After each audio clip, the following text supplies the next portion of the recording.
Hi, and welcome to another episode of the New Lore Code channel. Thank you so much for being here. I'm hoping that you're learning, you're enjoying them as we go.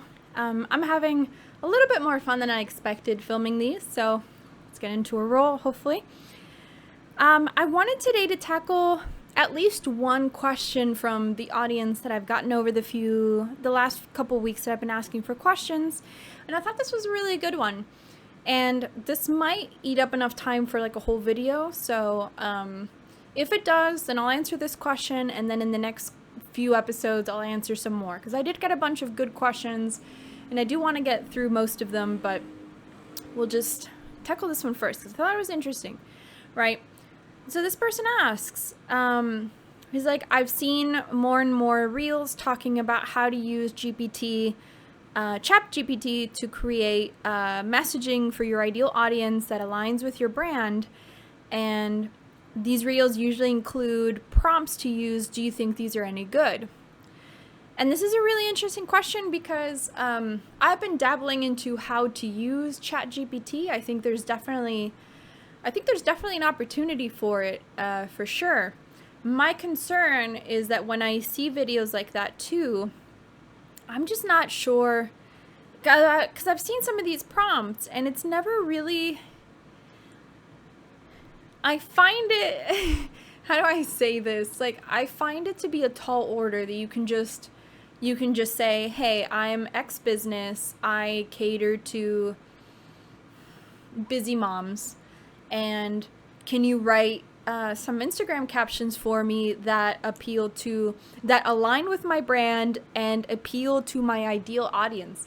And I think that's kind of a tall order for a computer that has no idea what your branding is, and honestly, that's not enough information to tell you what your ideal audience is, right?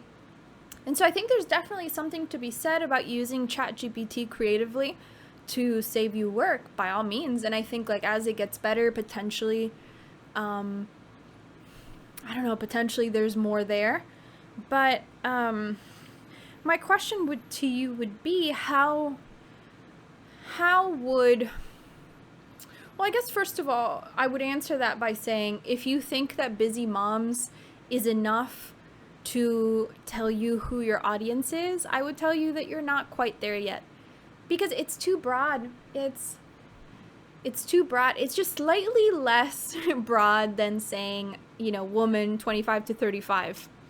But busy mom, what does that look like? But what, is she good busy? Is she bad busy? Is she overwhelmed busy? Is she just on the verge of disaster busy? Does she feel like she's thrown in the towel of being productive because she just can't cope with all the things on her to-do list?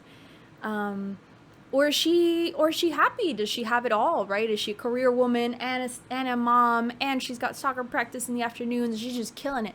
Like, who are you? And I'm just throwing out examples, but I'm just saying, like, so when you think of a busy mom as your audience, what does that mean? Who is that really, right? And so that might depend a little bit on, like, the service you're offering, because maybe I'm making this up because I don't know, if I knew what your service was, then that might help bring down that parameter. But I'm just thinking, if you tell ChatGPT busy moms, what is that really going to get you? And I don't think it's quite enough, to be honest. So I would be weary of using some of these prompts because they're just so broad, they're so open-ended. There's no way the computer could know, and then aligns with your brand. How does it know that also? Have you told ChatGPT the parameters of your brand? I don't know. So this is an interesting one, because I understand people wanting to make use of ChatGPT to make their lives easier, by all means, and I think I've definitely used it for certain projects. There are certain uses where it's just, my God, it speeds up your process like crazy. My concern is just relying on it too much to do too much, basically, without your input. And so I think that would be an interesting, but my answer for this is going to be no, at least not as this person has posed this question, where the prompts are written basically like that, right? It's like, hey, can you write me Can you write me some posts that align with my brand that appeal to busy moms? I don't think that that's going to be specific enough to really get you the results that you want. So perhaps you could, if you really narrowed that way down, right? So you're like, well, my brand is X, Y, and Z archetypes, which mean this, this, and this. And my tone, therefore, is on a tone of kind of discovery, because that's what our plot is on. And my ideal audience in this case, and it might really depend on an ad by ad or post by post basis, right? Are you talking to the disheveled, overwhelmed moms who need your product to make sense of their time or their life? You need to specify that that's your audience, that's the audience that you want to talk to right now. Because if you just say busy moms, or maybe you want to talk to the slightly more put together moms to sell them something else. So I think in general, it's a good idea to segment your audiences, because they're not all going to be exactly the same. And so depending on who you want to reach, there's a little bit of fine tuning that's going to have to happen on each one of those. That's going to make a lot more sense. That actually, I think, ties in beautifully with a different question that I had gotten. And so I think I'm just going to answer them both. We'll see where this takes us. Hopefully it's not a 20-minute video, but we'll see. I am long-winded, so I am sorry if that starts to get on your nerves, but I am who I am. I'm sorry. This other question was a good one. It came from one of my audience, Andrea, and she asks, can you explain the difference between brand archetypes and the type of audience you're selling to? And I think she meant, because I clarified with her, the archetypes of your audience. And so for this, I think the easiest way to describe this, why there has to be a difference, is I'm going to use an example. So say that you are a brand that manufactures baby formula. Let's just say baby formula, right? And so big pharmaceutical, I guess right? A pharmaceutical company that makes baby formula. Let's go with that. And you have your own brand archetypes, right? So you've got your archetype sequence that describes you, your brand story, who you guys are as a company, what motivates you, etc., etc. But like in the previous example, your audience is not just moms, because it's probably going to be a lot more sophisticated than that, right? Because not all moms are going to be the same. And so this is why I think a lot of marketing fails, because it's like, well, okay, we need to sell baby formula. Our audience is women who are mothers between 20 and 45. And you're like, but what does that tell you, right? Because there are lots of types of moms who could be formula feeding a baby, right? There could be your first time moms who are terrified, right? They're excited, but they're also really anxious. It's a scary time in the lives of women, whether they're 20 or they're 45. That first child can be really nerve-wracking, right? What are you doing? You're just trying to figure it out. You're trying to find the limits of how delicate this baby is. What can you get away with, etc. That's a very different type of mother to maybe one that's a veteran mom she's on her second or third kid. She's a pro at feeding this baby. She's got no questions. She's got it.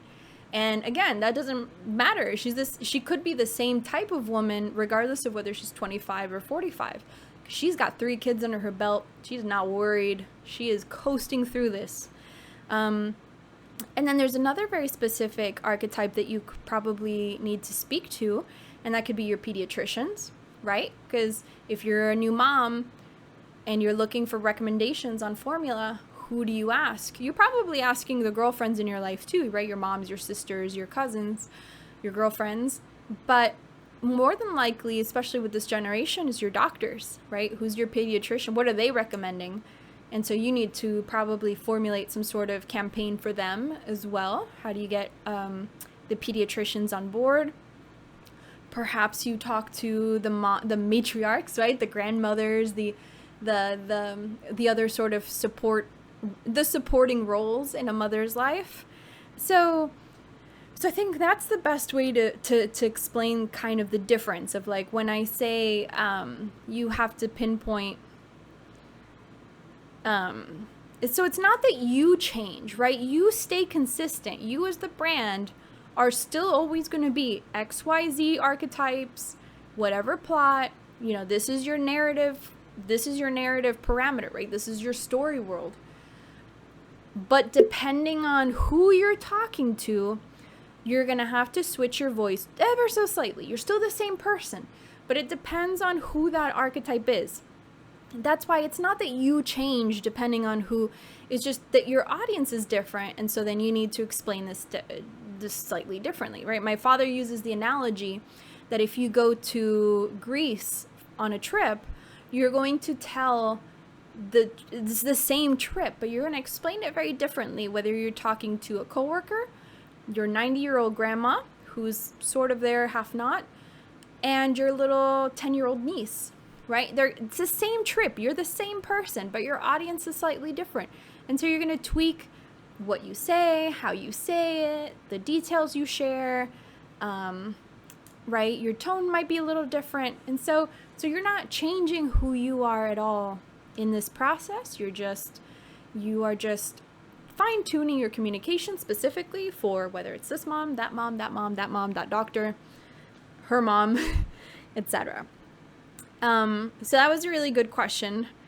And then I got one late yesterday that I really wanted to include in here, and I thought it was interesting. And it's the question of whether storytelling as a word, a buzzword, whatever, why. So for this person, she's like, when I hear somebody describe themselves as a storyteller, I want to run for the hills, because it feels like fabrication or spinner. And I can absolutely see that. So it's not quite a question, I guess, but I wanted to comment on I guess just address it, right? So it's an interesting predicament, but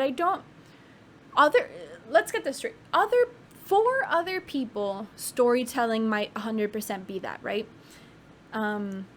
What you call spin, right? We are like a PR firm, right? They're going to take the existing story, try to spin it in such a way that it doesn't look so bad or that it looks more favorable or whatever. I think of myself as definitely not a spinner. To be very honest, I have thus far never taken a job with somebody who I didn't think would be a good client to work with, in that, like, that's not my job, right? My job is not to make up stories that don't exist. I think that's the easiest way to wrap that up, is that I don't work with people whose stories don't exist, and I don't make them up. And so I work with people who have interesting latent stories, and most people do. Most brands have latent stories that you can really get into, and they're interesting and all this. They just haven't been they haven't been brought up to, like, nobody's exploiting those stories properly, right? They could be the basis of like all your communication, all your marketing, because they're good stories, but they're just sitting there latent under the surface because nobody's given them the time or the air to breathe and then build a content strategy on top of them. And so that's how I would say. I'm like, I understand where this person is coming from, and I'm not going to say that that's not potentially true for other people who do or describe what they do as storytelling. I don't know, because I definitely don't work with people like that. But I'm just with I'm sure somebody in PR does this for sure. But I can tell you that at least for what I do, there is no spin involved. Like, I've used other examples that work with right negative industries, like with like palm oil agriculture. We don't spin. I haven't had to, I didn't spin anything for them. Like, it's true that palm oil has some negative advertising out there that they didn't start, and it's not even really based on truth. It is true that in like Borneo and stuff, they do a lot of deforestation, but my client was not, they're based out of the New World, and so that's not an issue for them. And then on the other, like the public might not even be aware that, for example, palms for palm oil require the smallest square footage of land of any of the other oils, right? And so if you're going to compare, it's like, well, this one's worse for the environment than this other one. It's actually not true at all. And so it's like, I guess it's in a way it's like that. It's like, I'm not spinning. These are things that are true. And it's like, and then this brand in particular was doing a tremendous number of other things that were quite beneficial, not just for the environment, but for the communities in the area where they serve. And so we just have to bring those stories up to the surface because they're true, they're livable. This brand is living them every single day. And so it's a matter of bringing them to light, giving them their fair, airtime. And, but it's an interesting thing. It's like perhaps we're at a point too with this industry where we need to change our verbiage because storytelling has become sort of a buzzword or like a trendy, almost cliche at this point. And I would 100% understand why it feels that way. Right, I scroll through Instagram every day also, and I see a bunch of people who are like, oh, storytelling for your brand. And then you go through their tips, and they're really selling nothing. Or they are, but it's like very surface level advice. And so I understand that maybe for us who have like methodologies to what we do, right, it really is storytelling. It can start to feel a little cliche, but I just wanted to address that question because I thought it was an interesting perception. And in a way, this is almost what we would do when we build narratives for brands. This is the kind of thing that comes up that you don't even know to ask for, right? And so sometimes there are stories, and this is a negative story, right? So this is a negative perception of this industry, of what I do essentially, from a potential audience member. And it's incredibly useful for me to hear that. It would not have occurred to me. I would not have arrived at that by intuition alone. And so it's one of those things that, like, when you're doing interviews and things for these narratives, little things will come up, and it's like, wow, okay, we need to address that, because if that's a negative perception of us in the world, then we need to tackle that, and we need to tell a better story that shifts away from that, or that highlights why it is that what we do is not that, right? We are not spinners, we are not fabricators. And